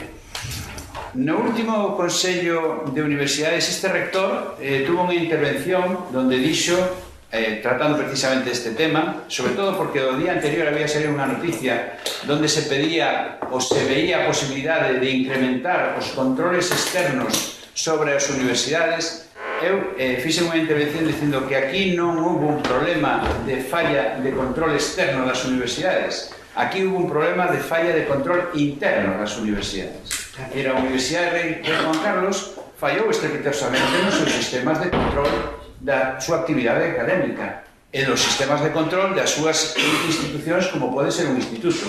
Entre outras cousas, unha das razóns fundamentales polo que pasou o que pasou na Rei Juan Carlos é porque un máster universitario oficial estaba sendo xestionado por un instituto universitario. Quero recordar que a Universidade da Coruña tomou fai xa moito tempo a decisión de que todos os mestrados que en aquel momento estaban xestionados por departamentos, por institutos, por profesores independentes, pasaran a ser xestionados directamente por as administracións dos centros. E, por lo tanto, os centros se responsabilizaran directamente do funcionamento de todos os mestrados da universidade. Ben, eso é un sistema de control. Eso é un sistema de control interno. Por tanto, por eso nos estamos relativamente tranquilos porque hai un control sobre esos procesos que é un control institucional, é un control a través de unha administración e a través de uns funcionarios que actúan coherentemente. Por lo tanto, aquí non se pode facer unha modificación de notas sin que haxa unha resolución, un acta, unha intervención do secretario do centro. Non se pode facer unha matriculación sin que os servicios administrativos coñezan esa matriculación en si non haxa causas justificadas para que esa matriculación se poda facer fora de plazo, porque sí que é posible facer matriculacións fora de plazo. Sempre é posible. O que hai que teñan causas justificadas e que eso non supoña nin a modificación do resto das condicións. Por lo tanto, eu creo que o funcionamento que temos nós como universidade, iso forma parte da responsabilidade. Ninguén nos ten que pedir, exixir que nós seamos eficientes, seamos rigurosos na nosa xestión. Ten que vir de nós. E cando non é así, pois entón habrá que reclamar que fagan a inspección correspondente, que é o que desde o Consello de Universidade, perdón, desde a CRUE se lle dixo ali públicamente, que había digamos, actuar. O que non podemos facer é que nada se lle esconda, que detrás desto hai un ataque por determinados sectores brutal á universidade pública. E estamos empezando, porque van a vir moitos máis ataques. En este momento, medios de comunicación, sectores económicos, están buscando como locos casos, fallos, errores, malas prácticas das distintas universidades para sacalos á luz pública. Para qué? Para desprestixiar o servicio público da universidade, da educación superior. E nós, como responsables e como traballadores dunha institución pública, o que temos que facer é ser moi cuidadosos no que decimos, no que facemos, no que transmitimos á sociedade, porque a sociedade non entende moitas das cousas que pasan dentro de unha universidade. Moitas das formas de funcionamento que temos na universidade. Solo falta por ver as cantidades de tonterías que se dixeron a conta de como se fai unha cita ou non se fai unha cita en unha tesis doctoral. Por exemplo. Entón, por favor, sexamos razonables e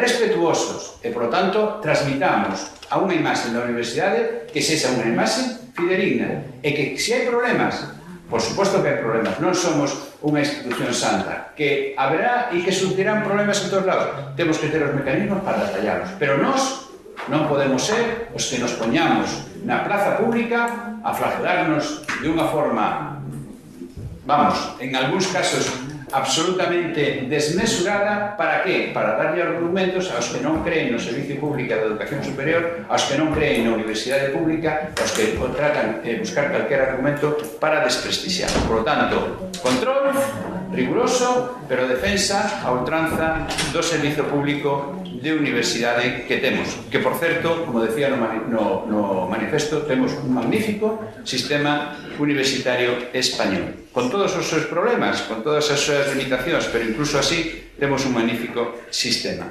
E agora paso a palabra aos distintos membros do goberno para que vayan contestando. En primeiro lugar, o xerente, que ten unha serie de preguntas relacionadas, e despois o secretario xeral contestará o tema relacionado coa encomenda de xestión e o vicerrector de profesorado sobre a renovación de profesores asociados.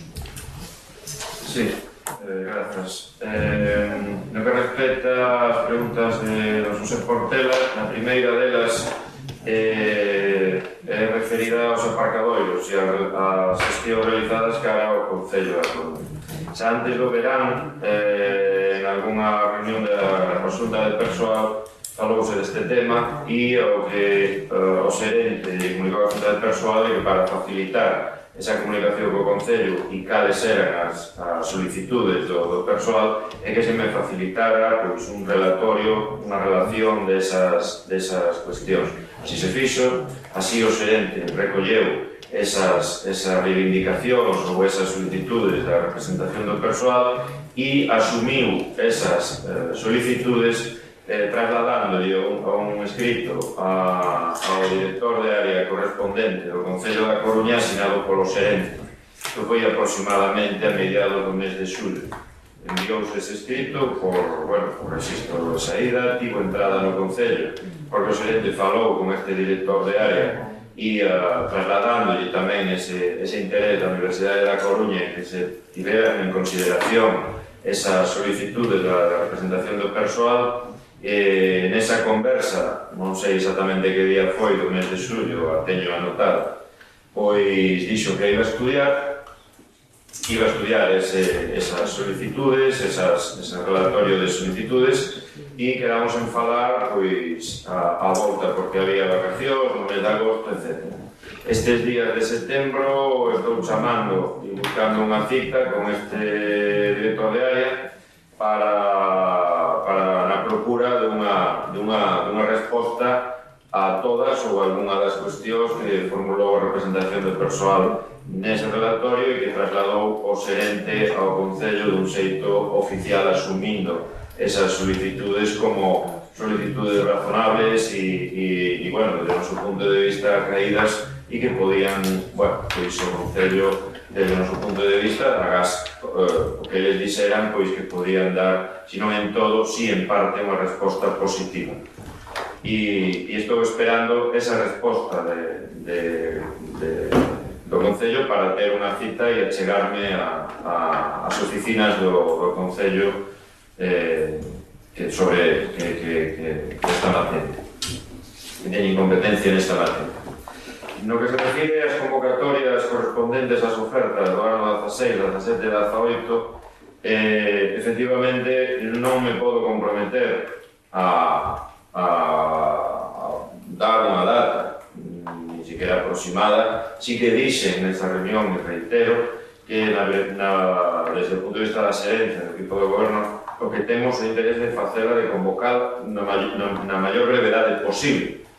Pero dito isto, as convocatorias estánse a negociar coa Xunta de Persoal, hai que realizar unha proposta e despois negociar. Coa experiencia que tivemos das convocatorias correspondentes á oferta de 2015, desde a proposta inicial da xerencia ao remate desas negociacións coa representación do persoal, pois, bueno, é un prazo impredecible, non depende da xerencia, depende do avance e da fluidez desas negociacións e de como podamos ir chegando a acordos nos distintos aspectos das convocatorias. Entón, obviamente, a xerencia non se pode comprometer a decir un prazo nin unhas datas, porque non depende da xerencia. Dependerá da xerencia presentar unha proposta ou procurar intentar tentar darlle o máximo pulo e a máxima fluidez a esas negociacións na procura deses acordos, pero non desde logo non me podo comprometer a dar unha data ni siquiera próxima. Si que a nosa vontade é que sea na maior brevedade posible, porque son 3 ofertas con bastantes prazas que teñen bastante interés para todas as persoas e a cidadanía. Outra das cuestións refírese á convocatoria do concurso de traslado do Servicio de Informática e Comunicacións. Xa dixemos en bastantes ocasións, e reitero agora, que ese concurso de traslados convocarase, por suposto que se convocará. No que temos discrepancia a representación do persoal e a xerencia é no momento de realizar esa convocatoria.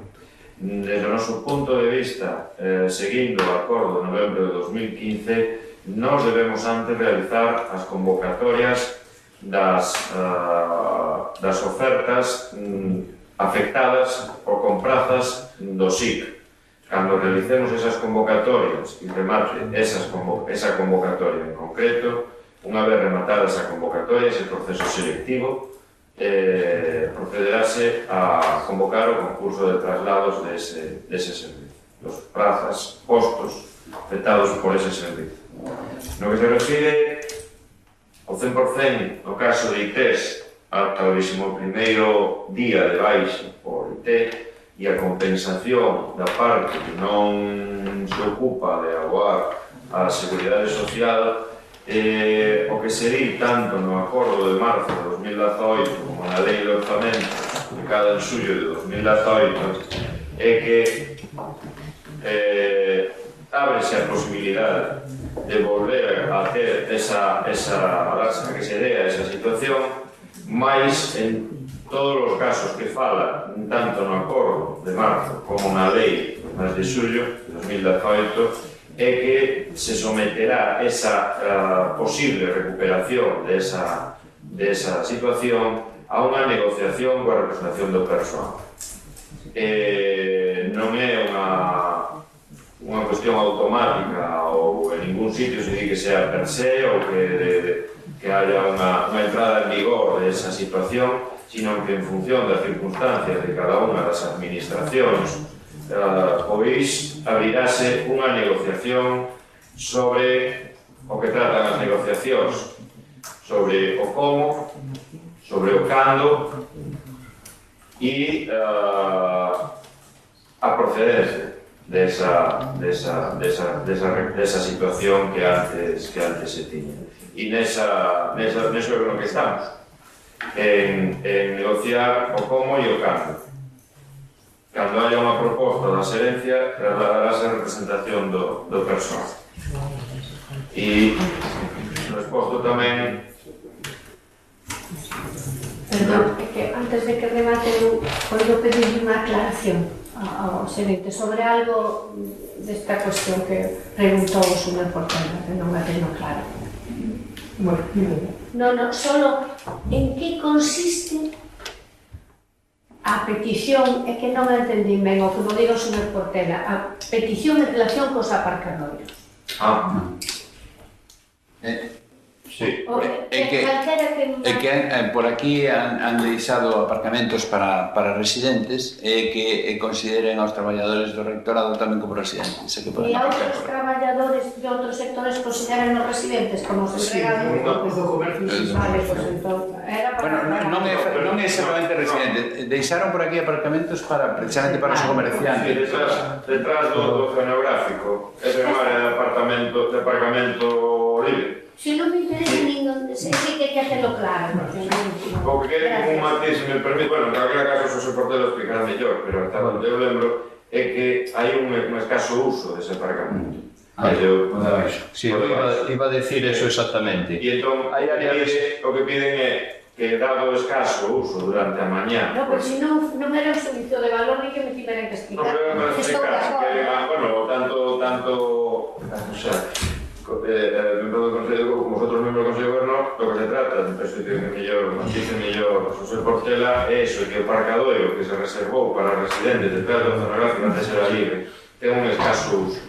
Entón, o persoal o que diga, bueno, cando menos, en quenda de mañá, é dicir, de 10 a 14 horas, que o Concello permita, pois, obviamente, le fala do persoal da UDC, mas eu entendo que, polo pouco que falei deste tema, non é o concelleiro, é o director de área, tamén, bueno, consideraba a posibilidade de abrir ese caso de chegar a decir que sí, pois a outro persoal de área pública, é dicir, nomeadamente o Hospital de Ventrilago e tamén o Arquivo do Reino de Galicia, que tamén ten empregados públicos, para onde eu chego.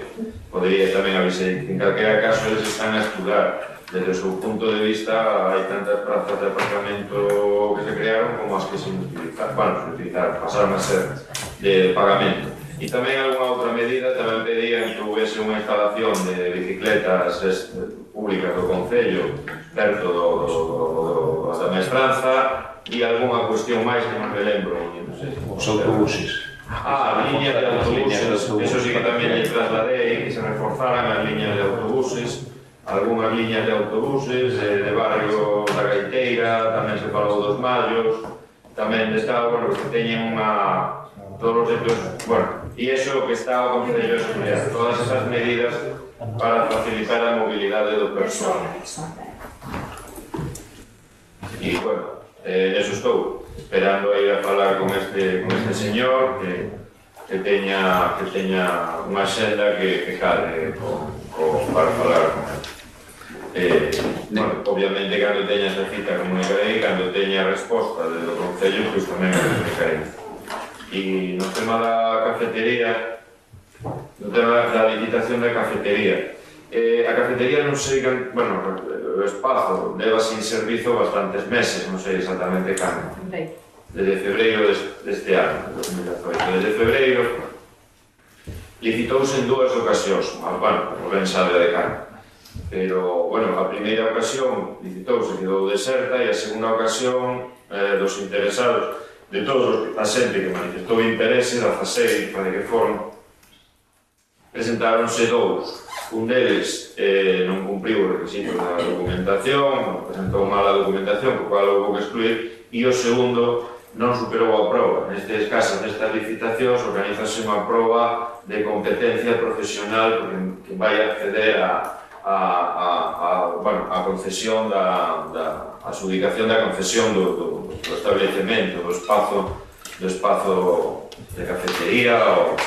Entón, se lle fai unha pequena proba con uns profesionais que se chaman polo tribunal, pola mesa de contratación, perdón, e non superou a proba, desafortunadamente. Entón, levamos dúas licitacións, que levamos desde febreiro compensando esa ausencia de prestación do servicio de hostelería nese centro con unhas medidas que, van dunha maneira mínima atendendo as necesidades do centro e obviamente, pois, sí que recollemos este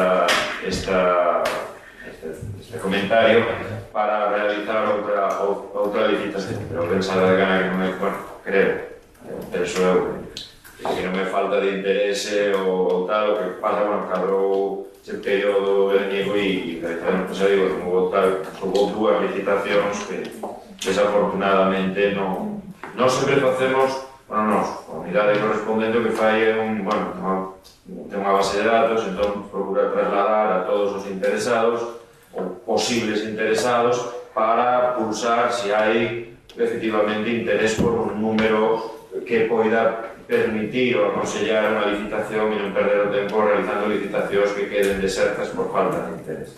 Moitos manifestan o seu interés e despois, por aí non se presenta. Pero, é obvio que é unha cuestión que o centro ten que ter unha resposta e aí sí que me comprometo a que a mellor verdade posible realizaremos outra licitación. Ben, creo que nada máis. Secretario Xeral. Rápidamente, polo que se refire á encomenda de xestión, vamos ver o CITIC, que é un centro singular da Universidade da Coruña, especializado en materia de tecnoloxías de información e da comunicación.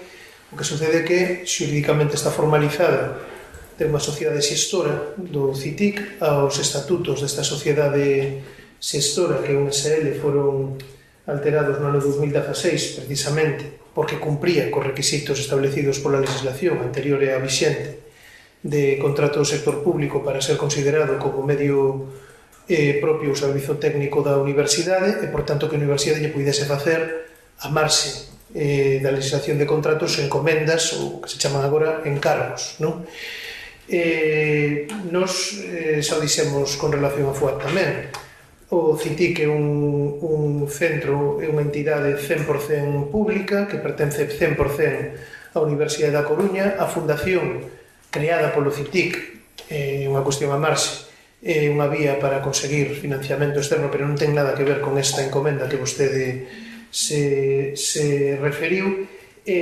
Seguramente, non sei, que se encargue o CITIC a xestión económica e administrativa de contratos artigo 83 LOU referidos ao ámbito da súa actividade ou a xestión de cátedras institucionais relativas ou relacionadas tamén co ámbito das tecnoloxías de información e da comunicación, nos pensamos que é absolutamente coherente coa finalidade institucional do CITIC, coa organización da universidade, e que non supón en absoluto privatizar nada. Ás veces teríamos que tamén ver que cando formulamos e cando realizamos encargos, non? Ou encomendas de xestión a outras institucións ou outras entidades públicas, instrumentais da universidade, iso é un exercicio do que se chama agora autoprovisión, é dicir, utilizar os medios que xa temos. E a alternativa, na maioría dos casos, non é acudir á administración xeral ou ordinaria da universidade, como vostede apuntou, senón que en moitos casos, se non acudísemos a esa vía, a alternativa sería acudir ao mercado, é dicir, a contratar servizos externos. E nós, por iso é polo que non estamos. É dicir, eu creo que a idea da autoprovisión é aproveitar o máximo e tirar o máximo rendimento de todos os servizos e de todas as capacidades que temos antes que contratar fora con empresas externas ese tipo de actividades. Esa é a idea. Ben, vicerrector do profesorado. Enciende el micrófono, si por caso. Sí, con respecto a la consulta, solamente por contextualizar mínimamente, efectivamente, en el mes de septiembre recibo la solicitud del Departamento de Matemáticas para que, por una parte, se convoque una plaza de interino de sustitución por la situación de baja de maternidad y paternidad que se van a producir, como ya se ha hecho, y además se propone una renovación en el mes de septiembre, tengo que dejarlo claro, de los 3 contratos de asociado que decidimos no renovar a 31 de agosto. Mi sorpresa, en la mesa sindical, en efecto, pues impide que estudie la posibilidad de renovar esos 3 contratos en lugar de, quería precisar un poco esto también, en lugar de convocar esa plaza de interino P6 para cubrir maternidades, ¿no? En cualquier caso, tanto una petición como otra, y obviamente para esto ayer mismo también estuve asesorándome de ese respecto, y bueno, me temo que no es posible una relación contractual que ha finalizado, ya no podemos renovarla, ¿no? Es decir, a nivel de tiempos en este punto pues es muy importante tenerlo en cuenta.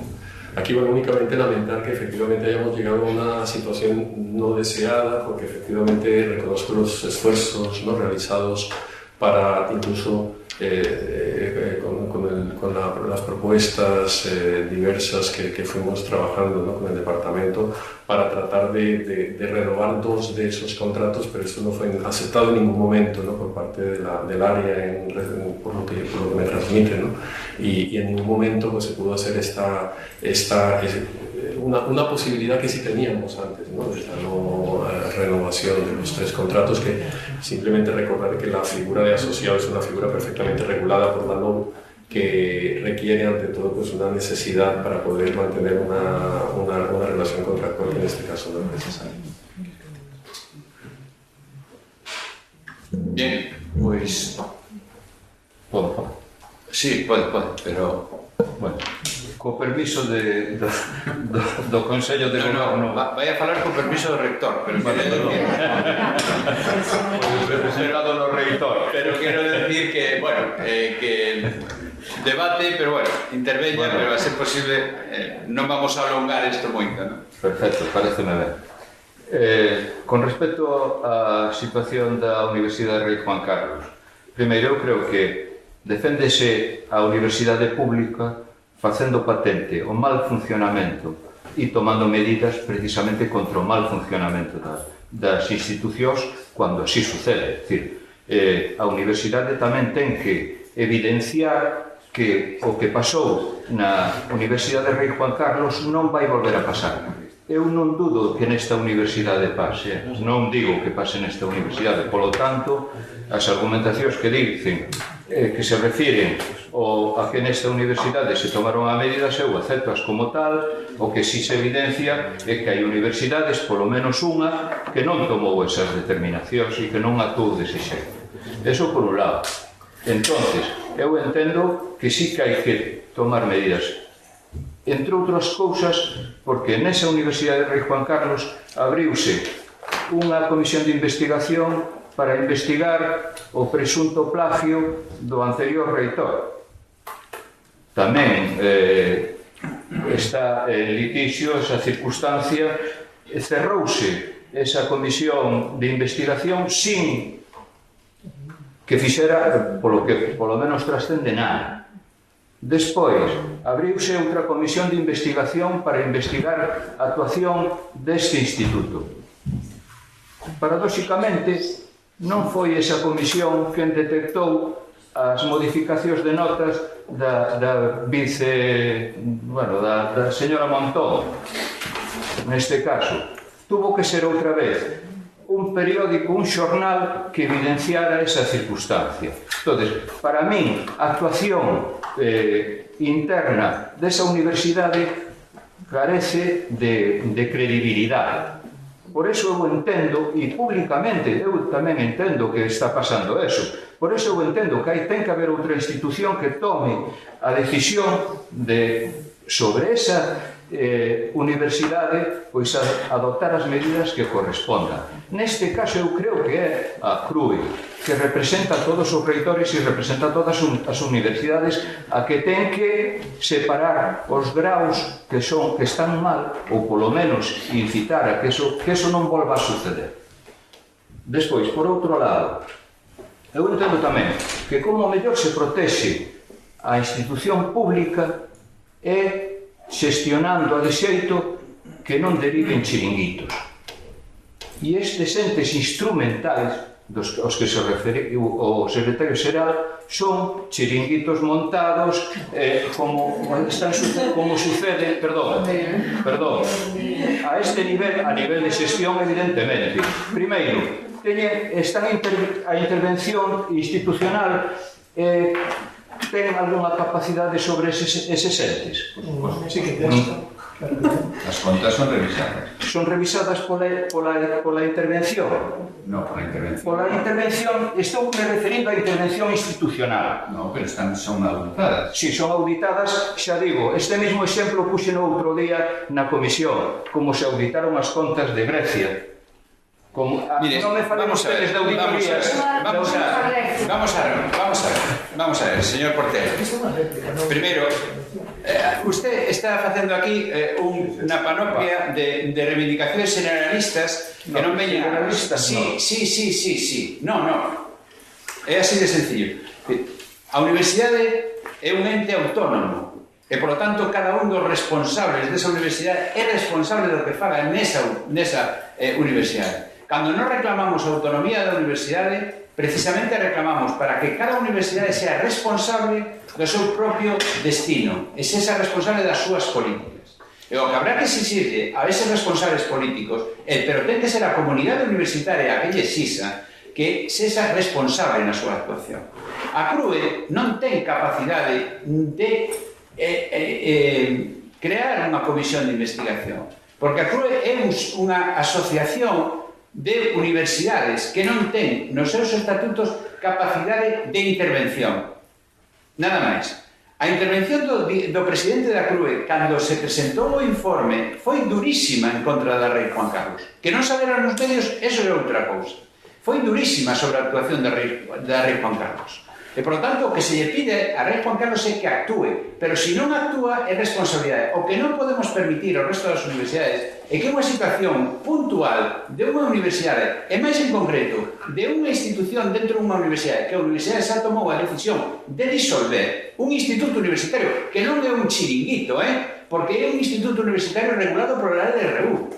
Porque igual que temos aquí, igual que temos moitas universidades, pero hai formas de funcionar nos institutos universitarios. Nos acabamos de nombrar o representante dos institutos universitarios da Universidade da Coruña no Consello de Goberno. Por lo tanto, son parte de esa estrutura. Este rollo de chiringuitos, todo depende de como funcione. Ahora, mezclarlo todo, absolutamente todo, eso é improcedente en este caso concreto. E moito máis facer aquí, en Rogo Sin Preguntas, un debate sobre a situación da Universidade Pública en xeral, un debate sobre a situación da Rei Juan Carlos e pedir intervención sobre a Rei Juan Carlos. Por lo tanto, creo que eso forma parte do outro.